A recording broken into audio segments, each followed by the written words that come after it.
이 시간부터는 11장 시작하도록 하겠습니다. 11장의 제목은 물질대사의 화학적 논리라고 하는 제목으로 총 6개의 서브 타이틀로 구성이 되어 있습니다. 서론을 시작하는 부분에 네 번째 줄 보면은 살아있는 세포는 중간 생성물과 생성물이 원치 않게 축적 또는 결핍되지 않도록 각 단계 반응을 조절하여 수천 개의 반응을 동시에 수행한다 라고 하는 표현이 있습니다. 이게 바로 이제 물질대사가 이렇게 광범위하게 이루어지고 그 물질대사에 뭔가 이상이 있으면은 그것이 병리적 현상으로 나타난다는 이야기가 되겠죠. 두 번째 패러그래프, 우리가 8장에서 각 효소들의 특성과 활성에 미치는 영향을 우리가 살펴봤어요. 이것들이 물질대사에서는 기본적인 메커니즘이 되는 것이죠. 그래서 이 장에서는 최종 생성물이 만들어질 때까지 한 반응의 생성물이 다음 반응의 기질로 이용이 되겠죠. 이런 일련의 화학 반응, 이걸 우리가 물질대사 경로 이렇게 이야기를 합니다. 아주 광범위한 경로가 되겠죠. 이런 물질대사 경로가 각각의 생화학 반응들이 어떻게 합쳐져서 형성되는지를 우리가 조사를 할 것이다. 이런 내용이 11장의 내용이 되겠습니다. 본문으로 들어가도록 하겠습니다. 11-1 물질대사 보기라고 되어 있고요. 지금 보고 계시는 그림 11.1 이거는 물질대사 과정을 단순화한 개요입니다. 자, 이 그림에는 두 가지의 중요한 원칙을 보여주네요. 자, 이 그림을 보게 되면 이제 이화작용, 동화작용이라는 표현이 있습니다. 이화작용은 말 그대로 간단한 물질로 이렇게 복잡한 물질에서 간단한 물질로 이행되는 과정이고, 동화작용은 반대가 되겠습니다. 자, 그런데 이 과정에서 이제 ATP가 동화작용에서는 ATP가 사용이 되는 반면에 이화작용에서는 ATP를 만들어내는 그런 과정입니다. 그래서 여기 보니까 이화작용, 카타볼리즘 이렇게 이야기합니다. 생물이 체내에서 고분자 유기물을 좀 더 간단한 저분자 유기물이나 혹은 무기물로 분해하는 과정입니다. 그에 비해서 아나볼리즘, 동화작용은 생물이 외부로부터 받아들인 저분자 물질 또는 무기물을 이용해서 자신에게 필요한 고분자 화합물을 합성하는 과정입니다. 이 과정이 전체 메타볼릭 패스웨이가 되겠고, 각 단계에는 굉장히 다양한 종류의 효소들이 관여를 할 수가 있겠죠. 290페이지. 자, 거기 보니까 첫째 이런 말이 나와 있죠. 방금 살펴본 바와 같이 이화과정, 동화과정 이렇게 구분을 할 수 있고, 말미에 뜻이 ATP로 짝지어져 있다 이런 표현이 있습니다. 둘째, 이화 경로와 동화 경로는 둘 다 관련된 대사체의 복잡한 정도에 따라서 또 한 세 단계 정도로 구분을 할 수 있다 이렇게 되어 있네요. 그림 11-에 있는 아래쪽 그림 B 그림이 되겠습니다. 자, 거기 보니까 1단계는 단량 중간체들과 중합체 및 복합 지질 간의 상호 변환을 보여주고 있네요. 그 다음 2단계는 단당류, 아미노산 지질과 더 간단한 유기화합물로의 상호 변환. 3단계는 이산화탄소, 물, NH3, 암모니아죠. 이런 걸 포함한 무기화합물의 최종 분해 산물 또는 이들로부터의 합성 이렇게 되어 있어요. 단계별로 내려갈수록 이제 범위가 좀 좁아진다는 걸 여러분들이 느낄 수가 있습니다. 자, 옆에 있는 그림을 보게 되면요. 1번, 2번, 3번의 세 단계가 나눠져 있고, 자, 이화작용의 측면에서는 아래쪽으로 내려가는 빨간표가 되겠죠. 그래서 우리가 예를 들어서 다이어트를 통해서 단백질, 핵산, 다당류나 지질을 우리가 섭취했다라고 생각합시다. 그것들이 이화작용, 간단한 물질로 분해되는 과정입니다. 여기는 뭐 소화과정도 포함이 되겠죠. 그럼 이것들이 구성되고 있는 단위체로 바뀌는 거죠. 단백질은 아미노산이 되겠고요. 핵산은 뉴클레오타이드가 되겠고, 당은 단당류가 되겠고, 복합 지질, 지방산과 글리세롤이 합쳐져서 우리가 지질을 만들죠. 그 다음 이런 것들이 하나의 단위체라 그러면은 이 단위체들은 중간 대사체로 또 이어진다는 걸 알 수가 있어요. 이 필부산이나 아세틸코에이 혹은 시트르산 회로 중간체들, 이 분야는 굉장히 복잡한 분야죠. 그 다음 이것들이 이제 간단한 유기분자 맨 마지막 단계 이것들을 만들어내면서 에너지를 만들어내는 거예요. 그에 비해서 동화작용은 그 반대로 보면 될 것입니다. 290페이지 그 맨 아래 패러그래프 중간대사 위에 보게 되면은 이 장에서는 세 개의 중요한 개념, 중간대사, 에너지대사, 중심경로 이런 말들이 자주 언급이 되는데요. 중간대사, intermediary metabolism, 이것은 대사 에너지를 생산 및 저장하는 과정, 이화작용이죠. 그 다음에 그 에너지를 이용해서 에너지를 저장하는 화합물뿐만 아니라 저분자 물질이나 중간체를 합성하는 과정, 이 동화 과정이죠. 이것이 수반되는 모든 과정을 다 포함하는 분야로 우리가 중간대사 이렇게 이야기하고요. 오른쪽 페이지요. 에너지대사는 중간대사 중에서 대사 에너지를 발생시키거나 저장하는 경로들로 구성이 될 것이고, 이것들은 12장에서부터 17장까지 광범위하게 논의가 될 것입니다. 그 다음 물질대사는 중심 경로는 가장 큰 규모로 수행되는 경로들로서 세포 내에서 일어나는 상대적으로 많은 양의 물질 전달 및 에너지 발생의 핵심 경로입니다. 이것이 12장과 13장에서 해당 작용과 시트르산 회로로 구분하여서 논의가 될 것입니다. 다음 트라그래프요. 유기체가 살아있는 방법에는 일반적으로 두 가지로 나눠줄 수 있네요. 대부분의 유기체는 글루코스와 같은 유기 연료 분자들로부터 생합성을 위한 원재료와 에너지를 모두 얻습니다. 그 다음에 중심 경로는 연료 분자의 산화나 그 결과 만들어진 조각들로부터 작은 생체 분자를 합성하는 것을 포함을 하고 있고요. 개념 읽어보시기 바라고. 다섯 번째 줄 내려가니까 독립영양생물이란 말이 있죠. 자급자족하는 생물이죠. 이것은 이산화탄소로부터 공급되는 무기탄소로부터 글루코스와 다른 유기 분자들을 합성하는 것을 우리가 독립영양생물로 규정을 하고 있고요. 독립이란 말의 반대의 의미가 종속이죠. 종속. 이것은 자신의 유기 대사체를 오로지 유기 화합물로부터 합성할 수 있다. 이 말은 무슨 말이에요? 다른 사람이 만들어낸 걸 이용해야 된다. 이런 의미죠. 따라서 그러한 화합물을 섭취해야만 합니다. 식물과 동물의 주된 차이점이 바로 식물이 이제 동물 영양식물이라면 동물 같은 경우는 동물은 종속이 되겠죠. 이 그림에서 있는 그 파리지옥이라고 하는 것과 같은 희귀한 식충식물을 제외하면은 녹생식물들은 전부 다 어떻게 합니까? 과합성으로부터 이산화탄소를 고정하죠. 고정하는 과정을 통해서 이제 스스로가 살아갈 수 있는 에너지원을 만들어내는 것이죠. 그래서 동물은 섭취한 유기분자들을 변형함으로써 자기들이 필요한 대사체를 합성하는 과정을 거칠 것입니다. 다음 미생물은 어떤 경우에는 독립에 해당하는 부류가 있겠고 어떤 경우 종수인 경우가 있겠죠. 그 다음 다양한 생합성 능력과 또 대사 에너지원을 가지고 있고요. 또 미생물은 또한 사람과 달리 산소가 없는 조건에서 생존이 가능한 능력과 또 그러한 적응력을 나타낸다 이런 말이 있고요. 사실상 거의 모든 다세포 생물, 많은 세균은 호기성 생물들입니다.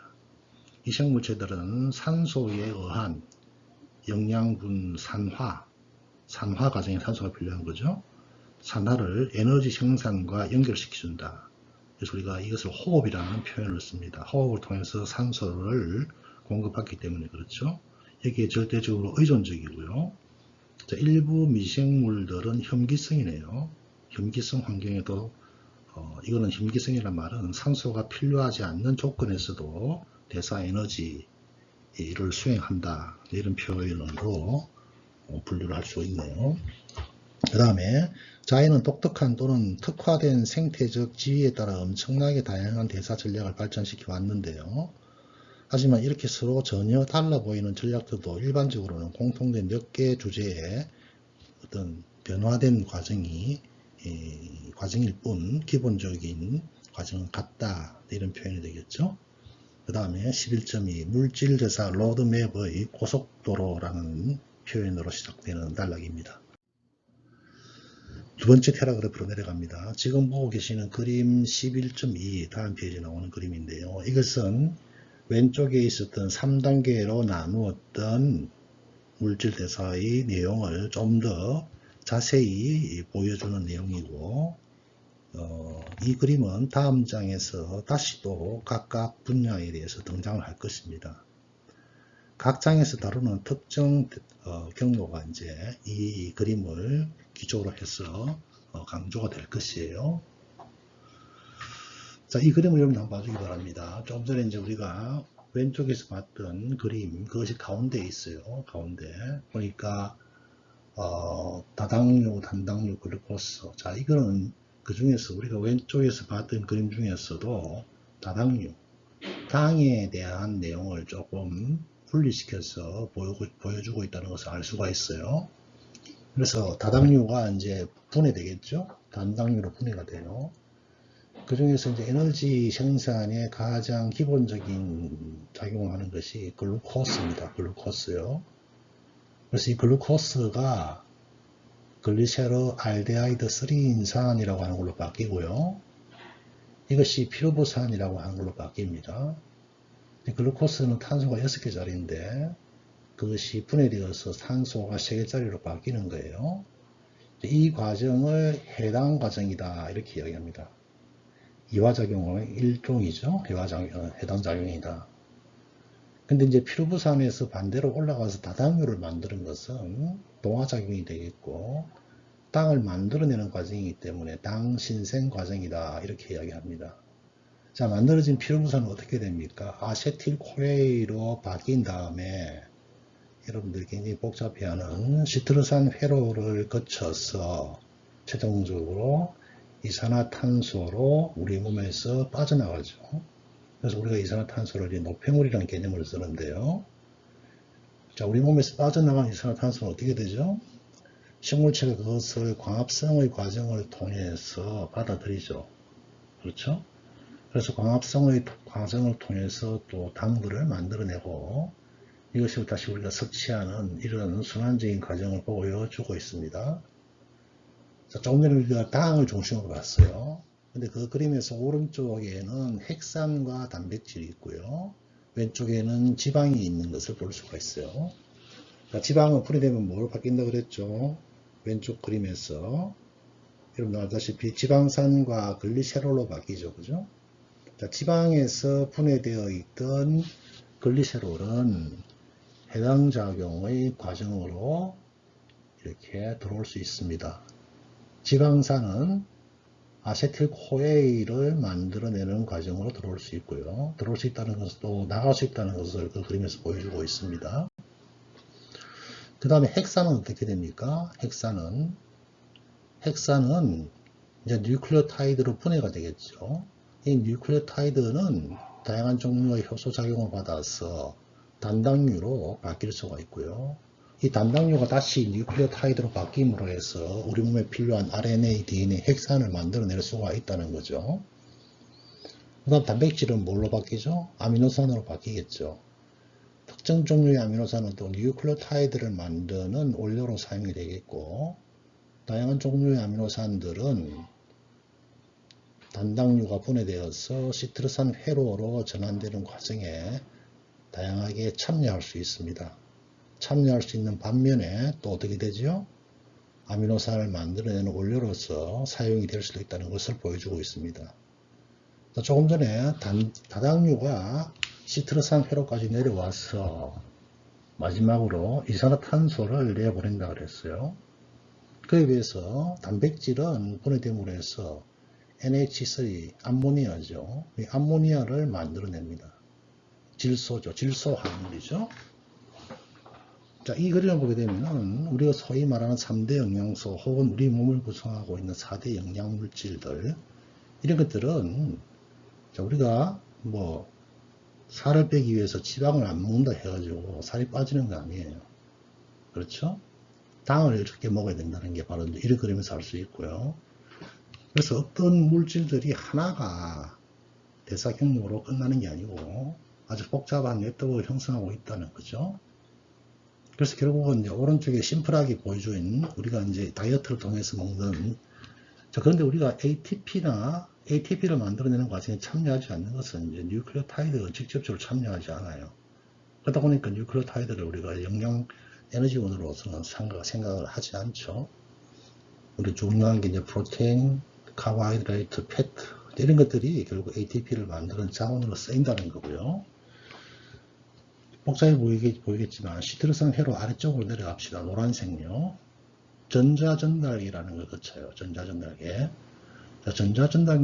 전자전달계라고 하는 것을 보게 되니까 환원된 전자운반체 NADH, FADH2라고 되어 있네요. 이것이 산화된 전자운반체 자, NADH에서 H가 빠져나갔어요. 그래서 NAD 플러스가 되겠고 역시 FADH2에서 H가 빠져나와서 FAD로 되어 있습니다. 그래서 산화된 거, 환원된 거를 보여주고 있습니다. 이 전자전달계는 이렇게 산화, 환원 과정을 거치면서 산화적 인산화 과정에 참여합니다. 산화적 인산화 과정에 참여해요. 이 산화적 인산화 과정에 참여하기 위해서 우리가 필요한 게 뭐냐? O2 산소예요. 산소. 산소가 있어야지만이 산화적 인산화 단계를 거치고 여기서 말하는 인산화인 ATP에 인산기를 붙이는데 관여하는 작용이 바로 산화적 인산화 과정입니다. 그래서 산화적 인산화 과정을 통해서 ATP라고 하는 에너지원을 만들어내고요. 이 과정에 산소가 필요하고 이 산소는 물 분자로 해서 빠져나갑니다. 물 분자로 해서 빠져나가요. 그래서 결국 좀 전에 우리 교과서에서 왼쪽에서 3단계는 이산화탄소, 물, 암모니아를 포함한 무기화합물로 최종 분해된다고 그랬죠. 그래서 이 그림에서도 그것을 여러분들이 이해를 해야만 합니다. 주요 중간 단계에 대해서 좀 더 폭넓게 우리가 앞으로 공부를 할 것입니다. 다시 교과서 돌아왔어요. 자, 우리 교과서 290페이지 두 번째 패러그래프입니다. 방금 언급했듯이 이걸 조금 더 이제 확대해서 보여주는 것이고 각 장에서 특정 분야에 대해서 심도 있게 논의가 될 것입니다. 두 번째 패러그래프 네 번째 줄 첫 번째 관심사는 중심 경로와 에너지 대사입니다. 따라서 이어질 몇 개의 장에서는 에너지 발생에 있어서 가장 중요한 과정인 탄수화물과 지질의 이화작용에 대해서 심도 있게 공부를 할 것이고요. 또한 이러한 물질들이 어떻게 생합성 되는지도 우리가 알아볼 것입니다. 보통 이러한 반응들은 물질 대사 도표의 가운데에 위치하며 가장 큰 화살표, 말하자면은 물질 대사상의 화살표, 로드맵. 이 전체가 로드맵이니까 이러한 화살표는 우리 생활로 보면 이제 고속도로를 의미하는 표현이다. 이렇게 우리 교과서에 있네요. 자, 1번 에너지 대사의 중심 경로 쪽으로 갑니다. 처음으로 상세히 서술을 할 경로 12장에서 이제 언급되겠는데요. 호기성 및 혐기성 세포 모두에서 탄수화물 분해 과정의 경로인 2단계. 자, 우리 2단계 이 그림에서 지금 11.2 그림에서 2단계 까맣게 입원되어 있는 부분 해당 작용 글라이콜라이시스입니다. 요거를 잘 습득하기 바랍니다. 그 다음에 그림 11-3에 도식화한 거. 자, 11-3을 그림을 한번 보도록 하겠습니다. 자, 11-3에 보니까 탄수화물 분해 대사 1단계에서 해당 작용이라고 되어 있고요. 자, 해당 작용 피그 리전들을 보게 되면은 피로부산은 발효 반응을 통해 환원되거나 또 다음 그림에서 나타낸 것처럼 아세틸코에로 전환된다.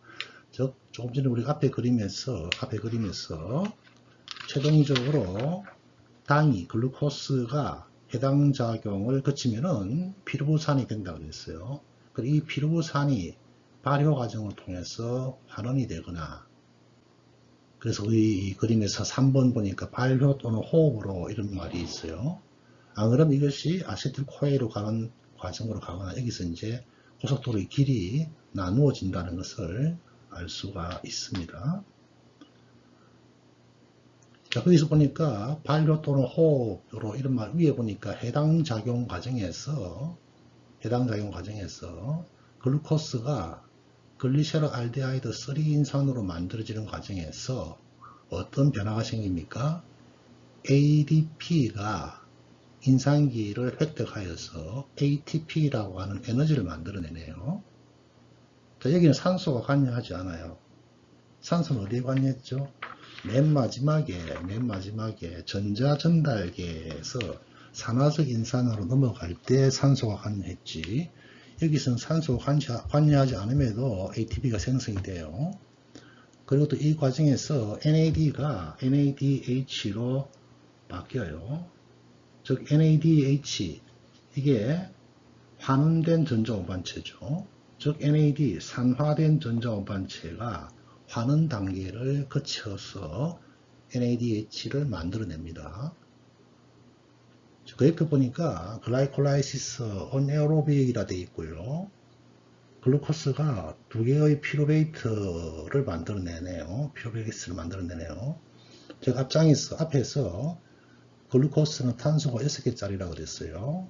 그게 이제 피루부산으로 될 때 두 개로 탄소가 3개짜리가 2개 만들어진다고 말씀을 드렸죠. 그렇죠? 피루베이트가 만들어지고 이 과정에서 토탈 2개의 ATP를 만들어냅니다. 2개의 ATP를 만들어내요.